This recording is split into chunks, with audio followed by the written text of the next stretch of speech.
কুমিল্লায় বেপরোয়া হয়ে উঠেছে কিশোর গ্যাং। ৫ আগস্টের পর আইনশৃঙ্খলা রক্ষাকারী বাহিনীর নিষ্ক্রিয়তার সুযোগে নগরীতে তারা ব্যাপকভাবে সুসংগঠিত হয়েছে। এরই মাঝে দফায় দফায় অস্ত্রের মহড়া দিয়ে নগরীতে গ্যাংগুলো রীতিমতো তাদের শক্তির জানান দিচ্ছে।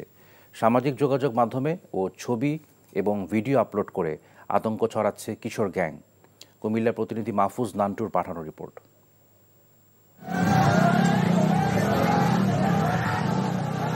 স্থানীয়দের দাবি, কুমিল্লা নগরের বিভিন্ন এলাকায় ২০টিরও বেশি কিশোর গ্যাং তৎপরতা চালাচ্ছে। এসব গ্যাংয়ের কাছে রয়েছে দেশীয় আগ্নেয়াস্ত্র। মাঝে মধ্যেই তাদের হাতে খুন ও জখমের মতো ঘটনা ঘটছে। এছাড়া চাঁদাবাজি, যৌন হয়রানি এবং মাদক চোরাচালানো জড়িত এসব গ্যাংয়ের সদস্যরা। প্রাইভেট থেকে বের হওয়ার সময় অনেক সময় সন্ধ্যা হয়ে যায়, বিভিন্ন ছেলেরা আমাদেরকে অনেক সময় ইপটিজিং করে। কিশোর গ্যাং হচ্ছে একটি সমাজে বিস্ফোরা। তারা গ্যাং নিয়ে ঘোরাফেরা করে, আমরাও আতঙ্কিত থাকি এবং আমাদের অভিভাবক যারা আছে তারাও খুবই আতঙ্কিত থাকে এগুলা নিয়ে। আর রাজনৈতিক বা অর্থনৈতিকভাবে প্রভাবশালী পরিবারের বকে যাওয়া সন্তানদের মাধ্যমে এরা নিয়ন্ত্রিত হওয়ায় তাদের বিরুদ্ধে কেউ ভয়ে কথা বলার সাহস পায় না বলেও জানান এলাকাবাসী। কিশোর গ্যাংয়ের তৎপরতা ও বিরূপ প্রভাব থেকে সমাজ ও ভবিষ্যৎ প্রজন্মকে রক্ষায় সবাইকে এগিয়ে আসার আহ্বানও জানান অভিভাবকরা। কুমিল্লাতে কিশোর গ্যাংয়ের তৎপরতা সাম্প্রতিককালে খুবই বেশি। এই 2 মাসে ওরা প্রায় অনেক জায়গায় দেখেছি যে অনেক ধরনের অকারেন্স তৈরি করেছে। তো আমরা অভিভাবক হিসেবে অবশ্যই চাই যে প্রশাসন এই ব্যাপারে সজাগ দৃষ্টি রাখুক। এলাকাবাসী মনে করেন কিশোর গ্যাং নিয়ন্ত্রণের পাশাপাশি তাদের পৃষ্ঠপোষকদের দমনও জরুরি। এই কিশোর গ্যাংদের বড় ভাইরা কিন্তু ইতিমধ্যে আত্মগোপনে রয়েছে। এখন এই কিশোর গ্যাংরা কিন্তু আর আত্মগোপনে নেই, তারা এখন মাঠে নেমেছে, তারা তাদের বড় ভাই খুঁজছে। কিশোর গ্যাংয়ের কারণে শহরে চুরি ছিনতাই বেড়েছে, এটা নির্দ্বিধায় বলা যায়। তো আমার মনে হয় যে এখানে অভিভাবকদের সাথে সাথে প্রশাসনেরও আরও দৃঢ় ভূমিকা দরকার। কিশোর গ্যাংয়ের নিয়ন্ত্রণে পুলিশের বিভিন্ন ইউনিট কাজ করছে বলে জানিয়েছেন পুলিশের এই কর্মকর্তা। আমাদের যে ডিবি এবং থানা পুলিশ আছে তাদের মাধ্যমে আমাদের যে কিশোর যারা এই ধরনের বিপদগামী রয়েছে তাদের নিয়ন্ত্রণের ব্যবস্থা আমরা করেছিলাম, করছি এবং ভবিষ্যতেও করব। ঐতিহ্যবাহী কুমিল্লা নগরের ইতিহাস ও সংস্কৃতি যেন কিশোর গ্যাংয়ের দৌরাত্ম্যে কলুষিত না হয় তা নিশ্চিত করতে প্রশাসন ও সমাজের সবাইকে একযোগে কাজ করার দাবি জানিয়েছেন কুমিল্লাবাসী। NTV news desk. বিএনপি স্থায়ী কমিটির সদস্য এবং বেগম খালেদা জিয়ার ব্যক্তিগত চিকিৎসক অধ্যাপক ডাক্তার AZM জাহিদ হোসেন লন্ডনে সাংবাদিকদের জানান, বেগম জিয়া কারো সাহায্য ছাড়া একা হাঁটতে পারছেন। সোমবার তিনি এই তথ্য জানান। ডাক্তার জাহিদ আরও জানান, চিকিৎসক প্যাট্রিক কেনেডি খালেদা জিয়াকে পর্যবেক্ষণে রেখেছেন, তাকে ফিজিওথেরাপি দেওয়া হচ্ছে। বেগম জিয়ার চিকিৎসায় গঠিত মেডিকেল বোর্ডের পরামর্শে ইতোমধ্যে তাঁর বেশ কিছু শারীরিক পরীক্ষা নিরীক্ষা করা হয় বলে জানান ডাক্তার জাহিদ। কিছু রিপোর্ট পাওয়া গেলেও সবগুলো রিপোর্ট হাতে পেতে 1 সপ্তাহ অপেক্ষা করতে হবে বলে জানিয়েছেন চিকিৎসকরা। স্বাস্থ্য পরীক্ষার রিপোর্ট পর্যালোচনা করে খালেদা জিয়াকে আপাতত কতদিন হাসপাতালে থাকতে হবে তা ঠিক করবেন চিকিৎসকরা। লন্ডনে খালেদা জিয়ার চিকিৎসার সার্বিক তদারকি করছেন তার ছেলে এবং বিএনপির ভারপ্রাপ্ত chairman Tarique Rahman.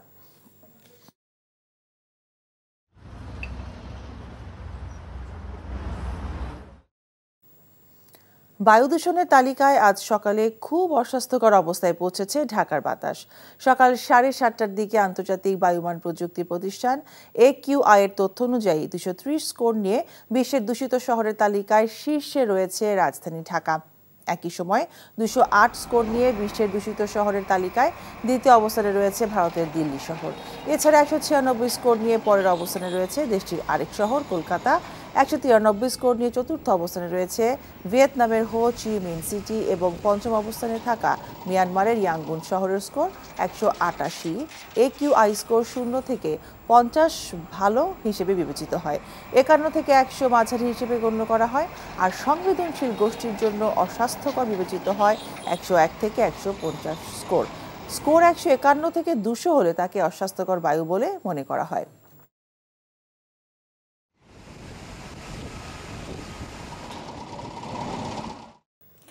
Zia orphanage trust দুর্নীতি মামলায় বিএনপি চেয়ারপারসন বেগম খালেদা জিয়ার 10 বছরের সাজার বিরুদ্ধে করা আপিলের শুনানি শেষ হয়েছে। এই মামলার রায় আগামীকাল বুধবার ঘোষণা করবেন আপিল বিভাগ।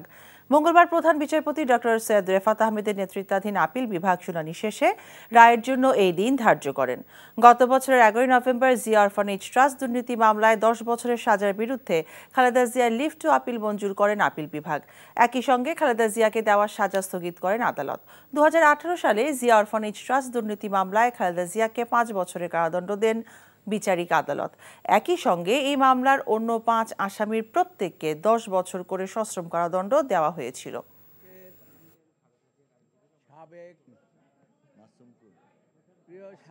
এই মামলার মধ্যে তাকে সাজা দেওয়ার জন্য কোনো ইনগ্রেডিয়েন্ট ছিল না এবং আগামীকালকে আল্লাহর রহমতে এই আদালত থেকে, দেশের সর্বোচ্চ আদালত থেকে আমরা ন্যায় বিচার পাবো এবং তিনি সহ অন্যান্যরা খালাস পাবেন।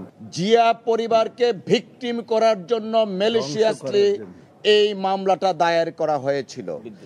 মামলা দায়ের করা হয়েছিল আউট অফ পলিটিক্যাল গ্রাজ, ব্যক্তিগত জিঘাংসা, রাজনৈতিক প্রতিহিংসার কারণে মামলা দায়ের করা হয়েছিল।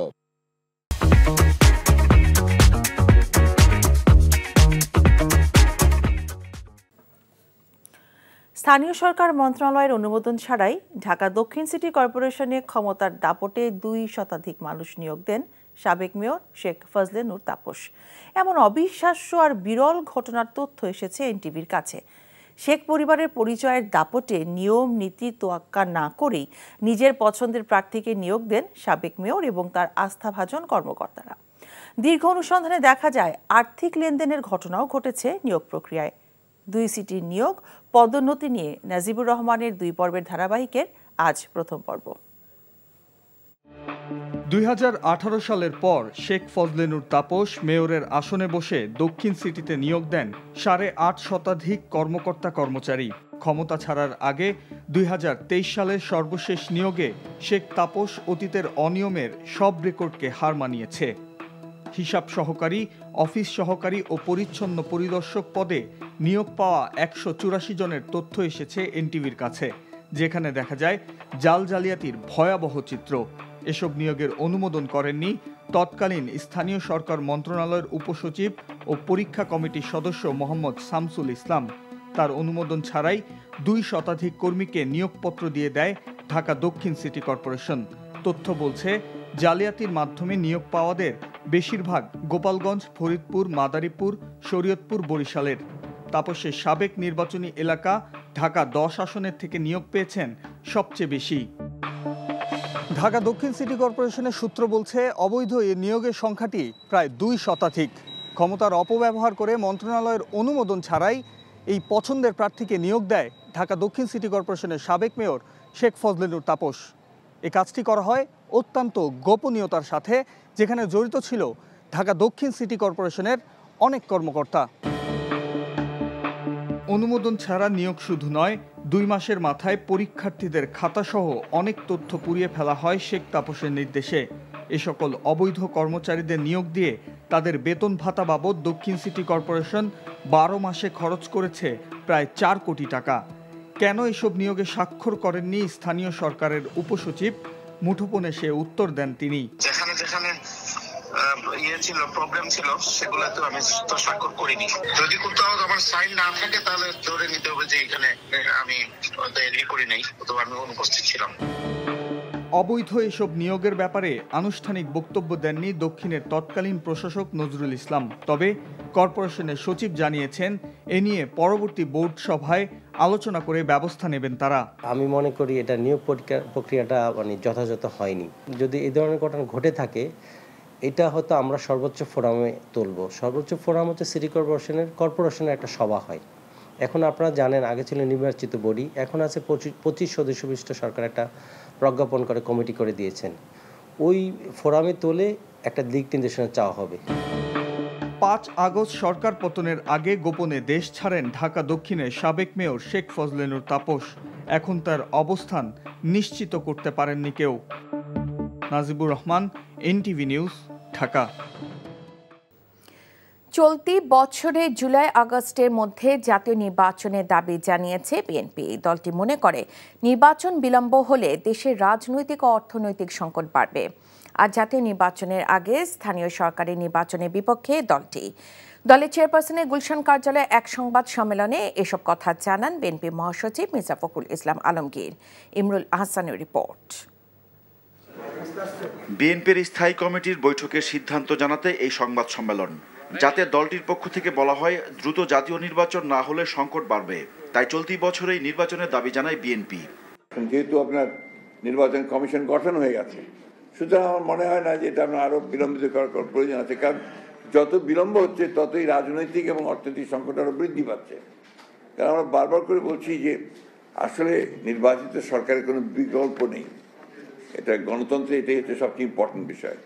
তো সেই ক্ষেত্রে আমরা মনে করি যে এই বছরই মাঝামাঝি সময়, অর্থাৎ আপনার জুলাই আগস্ট এর মধ্যেই নির্বাচন সম্ভব।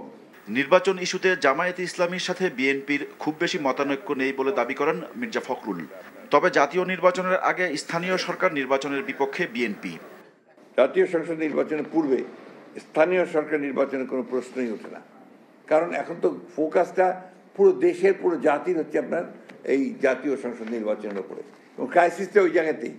গত 3টা নির্বাচন হতে পারেনি, মানুষ সেই জন্যই তারা নির্বাচনের মধ্য দিয়েই যে গণতন্ত্রের উত্তরণের যে পথ, সেটাকে তারা সুগম করতে চায় না। লোকাল গভর্নমেন্ট দেশ চালায় না, ওরা তো লোকাল গভর্নমেন্ট চালায়, দেশ চালায় কিন্তু আপনার জাতীয় সংসদ, আইন করা জাতীয় সংসদ। গণতন্ত্রের মূল বিষয়টাই কিন্তু হচ্ছে আপনার জাতীয় সংসদ। এটা যদি ফাংশনাল হয়, এটা যদি ইফেক্টিভ হয়, তাহলে গণতন্ত্র ফাংশনাল হয়, ইফেক্টিভ হয়। সংস্কার চলমান প্রক্রিয়া মন্তব্য করে বিএনপির মহাসচিব বলেন, পরবর্তী নির্বাচিত সরকার তা এগিয়ে নেবে। ক্ষমতায় গেলে জুলাই আগস্টের গণহত্যার বিচার করবে না বিএনপি, এমন সন্দেহ উড়িয়ে দেন তিনি। আপনি সবার আগে যে ফ্যাসিজম বলছেন, আপনারা fascism against home? Against BNP. আমাদের উপরে যে ফ্যাসিস্ট অত্যাচার, নির্যাতন কার উপর হয়েছে?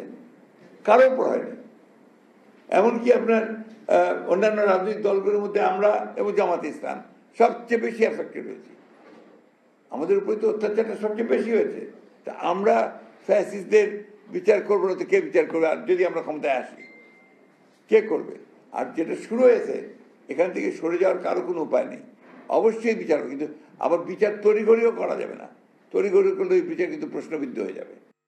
ভ্যাট বৃদ্ধি অর্থনীতিতে নেতিবাচক প্রভাব ফেলবে বলে মনে করে বিএনপি। লন্ডনে চিকিৎসাধীন খালেদা জিয়া শারীরিক ও মানসিক দিক থেকে ভালো আছেন বলেও জানান মির্জা ফখরুল। Imrul Ahsan, NTV news, Dhaka. কারাগার থেকে জামিনে বেরিয়ে চাঁদাবাজি, টেন্ডারবাজি ও এলাকার নিয়ন্ত্রণ নিতে মরিয়া হয়ে উঠেছে শীর্ষ সন্ত্রাসীরা। এরই মধ্যে খুনের মতো ঘটনায় মামলা হয়েছে সন্ত্রাসী পিচ্চি হেলাল ও ইমনের বিরুদ্ধে, অথচ গ্রেফতারে তেমন তৎপরতা নেই। অন্যদিকে চুরি ছিনতাইয়ের জ্বালায় অতিষ্ঠ নগরবাসী। আইন শৃঙ্খলা নিয়ন্ত্রণে ব্যবস্থা নেওয়া হচ্ছে বলে জানিয়েছে পুলিশ। Apple শারিয়ারের report.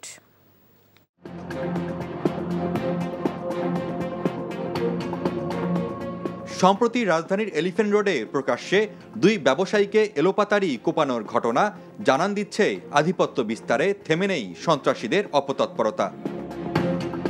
এই ঘটনায় পুলিশের প্রাথমিক তদন্তে উঠে এসেছে শীর্ষ সন্ত্রাসী পিচ্চি হেলাল ও ইমনের দ্বন্দ্বের কথা।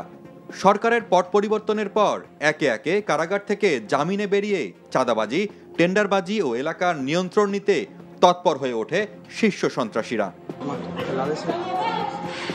রাজধানীর চুরি ছিনতাইয়ের ঘটনা নতুন কিছু নয়, আর কিশোর গ্যাংয়ে দৌরাত্মে অতিষ্ঠ নগরবাসী।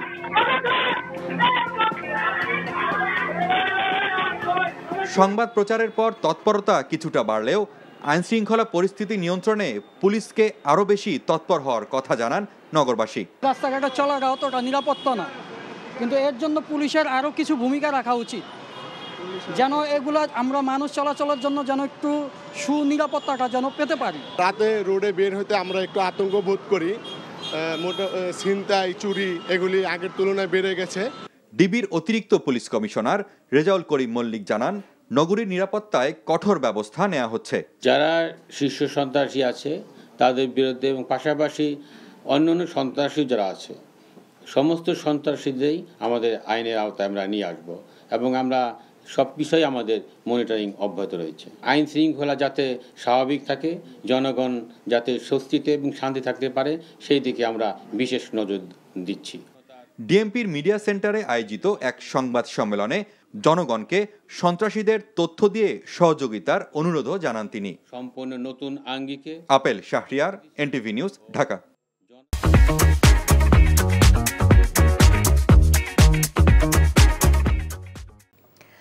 যুক্তরাজ্যে সিটি মিনিস্টার টিউলিপ সিদ্দিককে দুর্নীতি বিরোধী দায়িত্ব থেকে সরে যাওয়ার আহ্বান জানিয়েছে দেশটির দুর্নীতি বিরোধী জোট। ফলে আরও চাপে পড়তে যাচ্ছেন ক্ষমতাচ্যুত প্রধানমন্ত্রী শেখ হাসিনার ভাগ্নি টিউলিপ। প্রতিবেদনে এ তথ্য জানিয়েছে সংবাদ মাধ্যম বিবিসি। বিশ্বব্যাপী এ জোটে দুর্নীতি বিরোধী সংস্থা হিসেবে সমাদৃত অক্সফাম ও ট্রান্সপারেন্সি ইন্টারন্যাশনালও রয়েছে। ইউকে অ্যান্টি কারাপশন কোয়ালিশন বলছে, টিউলিপ সিদ্দিকের বিরুদ্ধে যেসব অভিযোগ উঠেছে সেগুলো স্পষ্টতই গুরুতর স্বার্থের সংঘাত। আন্তর্জাতিক বিশ্বাসযোগ্যতা এবং ব্রিটিশ সরকারের ভাবমূর্তি রক্ষায় টিউলিপকে দুর্নীতি বিরোধী দায়িত্ব থেকে সরে যাওয়া উচিত। এর আগে টিউলিপ সিদ্দিককে বরখাস্ত করতে প্রধানমন্ত্রী কেয়ার স্টারমারের প্রতি আহ্বান জানিয়েছেন দেশটির প্রধান বিরোধী দল কনজারভেটিভ পার্টির প্রধান কেমি ব্যাডেনো। বহুল আলোচিত 10 ট্রাক অস্ত্র চোরাচালান মামলায় সাবেক স্বরাষ্ট্র প্রতিমন্ত্রী লুৎফুজ্জামান বাবর সহ 5 জনকে খালাস দিয়েছে হাইকোর্ট। বিচারপতি মোস্তফা জামান ইসলাম এবং বিচারপতি নাসরিন আক্তারের দ্বৈত বেঞ্চ আজ এ রায় দেন। এর ফলে বাবরের মুক্তিতে আর কোনো বাধা নেই। 2004 সালে চট্টগ্রামের CUFL ঘাট থেকে 10 ট্রাক অস্ত্র উদ্ধার করে আইন শৃঙ্খলা রক্ষাকারী বাহিনী।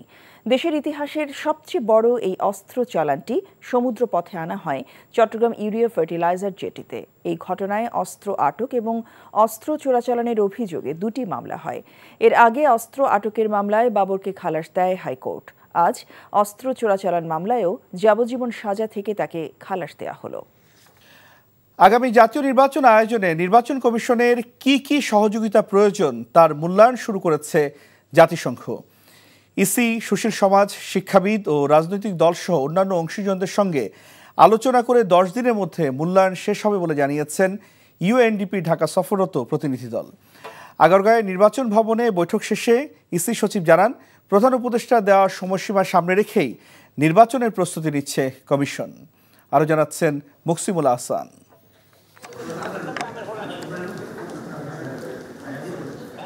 নিউ ইয়র্ক থেকে ঢাকা সফরে আসা জাতিসংঘের উন্নয়ন কর্মসূচি ইউএনডিপির প্রতিনিধি দল প্রথমে প্রধান নির্বাচন কমিশনার এএমএম নাসিরউদ্দিন এবং পরে 4 নির্বাচন কমিশনার ও ইসি কর্মকর্তাদের সাথে বৈঠক করেন। বৈঠক শেষে জাতিসংঘের আবাসিক সমন্বয়কারী গোয়েন লুইস বলেন, নির্বাচন কমিশন জাতিসংঘকে চিঠি দিয়ে কারিগরি সহায়তা চেয়েছে। এ ব্যাপারে 10 দিনের মধ্যে সংশ্লিষ্টদের সাথে কথা বলে মূল্যায়ন সম্পন্ন করা হবে। We're trying to understand what the needs of the Election Commission are and understand how the Election Commission would like to run the elections. There's already work in terms of updating the electoral roll. There's door-to-door work that's happening, and there's some technology that might be needed there. There's some requests for training, but we're still consolidating, trying to understand. Then when we have the recommendations, we will go to the Election Commission, and then they will decide what makes sense in terms of the support to Bangladesh. আগামী জাতীয় নির্বাচনের সময়সীমা নিয়ে প্রশ্নের জবাবে নির্বাচন commission সচিব বলেন, প্রধান উপদেষ্টার দেয়া সময়সীমা সামনে রেখেই নির্বাচনের প্রস্তুতি নিচ্ছেন তারা। আমাদের প্রস্তুতিটা হচ্ছে আমাদের যে প্রধান উপদেষ্টা মহোদয় যে উইন্ডোটা দিয়েছেন সেই উইন্ডো নিয়ে আমরা কাজ করছি। নির্বাচন প্রক্রিয়ার জন্য ইউএনডিপির কাছে কমিশনের সহায়তা চাওয়ার বিষয়টি নিশ্চিত করে ইসি সচিব বলেন, এই সহায়তার মধ্যে রয়েছে হার্ডওয়্যার ও সফটওয়্যার সংক্রান্ত প্রযুক্তি, সক্ষমতা বৃদ্ধির জন্য প্রশিক্ষণ ও যোগাযোগ উপকরণের উন্নয়নের মতো কিছু বিষয়। Muksimul Ahsan, NTV news, Dhaka.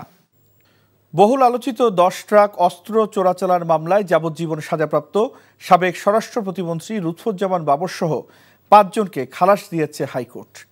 বিচারপতি মোস্তফা জামান ইসলাম ও বিচারপতি নাসরিন আক্তারের দ্বৈত বেঞ্চ আজ এই রায় দেন। এর ফলে বাবরের মুক্তিতে আর কোনো বাধা নেই বলে জানিয়েছেন তার আইনজীবী। রিপোর্টে আরও জানাচ্ছেন হাসান জাবেদ। দেশের ইতিহাসে সবচেয়ে বড় অস্ত্রের চোরাচালানটি আটক করা হয় 2004 সালে চট্টগ্রামের CUFL ঘাট থেকে, যেখানে অস্ত্র ভর্তি 10টি ট্রাক জব্দ করে আইনশৃঙ্খলা বাহিনী, যা দেশ এবং দেশের বাইরে ব্যাপক আলোচনা সমালোচনার জন্ম দেয়। সেই ঘটনায় অস্ত্র আটক এবং অস্ত্র চোরাচালানের 2টি মামলা হয়। গত 18 ডিসেম্বর অস্ত্র আটক মামলায় সাবেক স্বরাষ্ট্র প্রতিমন্ত্রী লুৎফুজ্জামান বাবর সহ 7 জনকে খালাস দেয় হাইকোর্ট। বাকি ছিল অস্ত্র চোরাচালান মামলা। মঙ্গলবার সেই মামলার শুনানি শেষে বাবরসহ 5 আসামিকে খালাস দেয় একই আদালত। এই মামলায় 14 জনের সাজা হয়েছিল। এই 14 জনের সাজার মধ্যে 5 জনকে আজকে বেকসুর খালাস দিয়েছেন, 5 জনের সাজা কমিয়ে দিয়েছেন, আর 4 জন মৃত্যুজনিত কারণে তাদের আপিল অ্যাবেট হয়ে গেছে। খালাস পাওয়া অন্য আসামিরা হলেন গোয়েন্দা সংস্থা এনএসএ এর সাবেক ডিজি রেজ্জাকুল হায়দার চৌধুরী ও সাবেক ভারপ্রাপ্ত শিল্প সচিব নুরুল আমিন এবং মহসিন তালুকদার ও এনামুল হক। এই রায়ের মাধ্যমে আসামিরা ন্যায় বিচার পেয়েছেন বলে জানান তাদের আইনজীবীরা। দুটো মামলায় 2 বার মৃত্যুদণ্ড হয়েছিল। এই মৃত্যুদণ্ড থেকে তিনি খালাস পেয়েছেন, যাবজ্জীবন থেকে খালাস পেয়েছেন। অতঃপর এখন আর জেল থেকে মুক্তি পেতে তার কোনো বাধা থাকবে না। এছাড়া অস্ত্র চোরাচালান মামলায় যাবজ্জীবনের পরিবর্তে উলফার সামরিক কমান্ডার পরেশ বড়ুয়াকে 14 বছর এবং আকবর হোসেন, লিয়াকত হোসেন, হাফিজুর রহমান ও শাহাবুদ্দিনকে 10 বছর করে সাজা দিয়েছে high court. Hasan Jabed, NTV news, Dhaka. সাবেক প্রধানমন্ত্রী শেখ হাসিনা ও তার ছেলে সজীব ওয়াজেদ জয়ের বিরুদ্ধে মামলা দায়ের করেছে দুর্নীতি দমন কমিশন দুদক। ক্ষমতার অপব্যবহার করে রাজুক থেকে প্লট নেয়ার অভিযোগে দুদকের করা পৃথক 2টি মামলার মোট আসামি 16 জন। মামলার এজাহারে বলা হয়, ঢাকায় আবাসন সুবিধা থাকার তথ্য গোপন করে শেখ হাসিনা ক্ষমতাকে কাজে লাগিয়ে পূর্বাচল নতুন শহর প্রকল্পে নিজের ও ছেলে জয়ের নামে 10 কাঠা করে প্লট বরাদ্দ করেন। রিপোর্টে জানাচ্ছেন শফি মাহমুদ সাগর। 5 আগস্ট ছাত্র জনতার গণ অভ্যুত্থানে পালিয়ে যাওয়া স্বৈরাচার শেখ হাসিনার ক্ষমতার অপব্যবহারের নানা তথ্য উঠে আসছে সরকারি তদন্তসমূহে। দুদকের তদন্ত প্রতিবেদনে বলা হয়েছে, আর্থিক কেলেঙ্কারি সহ অবৈধ কর্মকাণ্ডের সাথে জড়িত ছিল শেখ হাসিনার পরিবারের সদস্যরাও। পূর্বাচল নতুন শহর প্রকল্পে বেআইনিভাবে 10 কাঠার 2টি সরকারি প্লট বরাদ্দের অভিযোগে সাবেক প্রধানমন্ত্রী শেখ হাসিনা ও তার ছেলে সজীব ওয়াজেদ জয়ের বিরুদ্ধে 2টি মামলা করে দুদক। সংস্থাটির মহাপরিচালক আক্তার হোসেন জানান, হলফনামায় তথ্য গোপন করে পূর্বাচলে নিজের এবং ছেলে জয়ের নামে প্লট নেন শেখ হাসিনা, যা আইনত অবৈধ। শেখ হাসিনা সাবেক প্রধানমন্ত্রী নিজ পরিবারের অন্যান্য সদস্যদের মালিকানায় ঢাকা শহরের রাজুকের এখতিয়ারাধীন এলাকায় বাড়ি বা ফ্ল্যাট বা আবাসনের সুবিধা থাকার পরও তা হলফনামায় গোপন করে পূর্বাচল নতুন শহর প্রকল্পের অতি গুরুত্বপূর্ণ কূটনৈতিক এলাকায় একটি 10 কাঠার প্লট বরাদ্দের ক্ষেত্রে ঢাকা ইমপ্রুভমেন্ট ট্রাস্ট রুলস এর বিধান লঙ্ঘন করা হয়েছে মর্মে অনুসন্ধানকালে প্রাথমিকভাবে প্রমাণিত হয়েছে। প্লট দুর্নীতিতে দুদকের ঢাকা সমন্বিত জেলা কার্যালয়ে মামলা 2টি দায়ের করা হয়েছে। শেখ হাসিনা এবং জয় ছাড়াও মামলায় গৃহায়ন ও রাজুকের 14 জন কর্মকর্তাকে আসামি করা হয়েছে বলে জানান দুদক মহাপরিচালক। প্রকল্পের বরাদ্দ বিষয়ক দায়িত্বপ্রাপ্ত গৃহায়ন ও গণপূর্ত মন্ত্রণালয় রাজধানী উন্নয়ন কর্তৃপক্ষ এর সংশ্লিষ্ট গণকর্মচারীগণকে প্রভাবিত করে পরস্পর যোগসাজশে নিজেরা লাভবান হয়ে এবং অন্যকে লাভবান করার উদ্দেশ্যে অভিযোগ সংশ্লিষ্ট জনাব সজীব আহমেদ জয়ের নামে বরাদ্দ প্রদান। ক্ষমতার অপব্যবহার ও অনিয়মের মাধ্যমে শেখ রেহানা, তার ছেলে রাদওয়ান মুজিব সিদ্দিক এবং মেয়ে আজমিনা সিদ্দিকের নামে ঢাকার পূর্বাচলে প্লট বরাদ্দের অভিযোগেও এর আগে 3টি মামলা করেছে দুর্নীতি দমন কমিশন দুদক। শফি মাহমুদ সাগর, এনটিভি নিউজ, ঢাকা। দুর্নীতি দমন কমিশনের করা মামলায় বাংলাদেশ ব্যাংকের সাবেক ডেপুটি গভর্নর শীতাংশু কুমার সুর চৌধুরীকে গ্রেপ্তারের পর কারাগারে পাঠানো হয়েছে। আজ দুর্নীতি দমন কমিশন দুদকের আবেদনের প্রেক্ষিতে ঢাকা মহানগর দায়রা জজ জাকির হোসেন গালিব এই আদেশ দেন। দুদক জানায়, এসকে সুরের বিরুদ্ধে অবৈধ সম্পদের তথ্য পেয়ে তাকে দুদকে ডাকা হলে তিনি হাজির হননি। পরবর্তীতে তার বিরুদ্ধে মামলা করা হয়। ক্ষমতার পালাবদলের পর গত 23 ডিসেম্বর আর্থিক অনিয়মের অভিযোগে এসকে সুরের বিরুদ্ধে মামলা করে দুদক। পিকে হালদারের আর্থিক কেলেঙ্কারিতে নাম আসায় 2022 সালে এসকে সুরের বিরুদ্ধে অনুসন্ধান শুরু করেছিল দুদক। এসকে সুর চৌধুরী 2018 সালের জানুয়ারিতে ডেপুটি গভর্নরের পদ থেকে অবসরে যাওয়ার পর বাংলাদেশ ব্যাংকের উপদেষ্টার দায়িত্ব পালন করেন। বর্তমানে তিনি অবসরে রয়েছেন।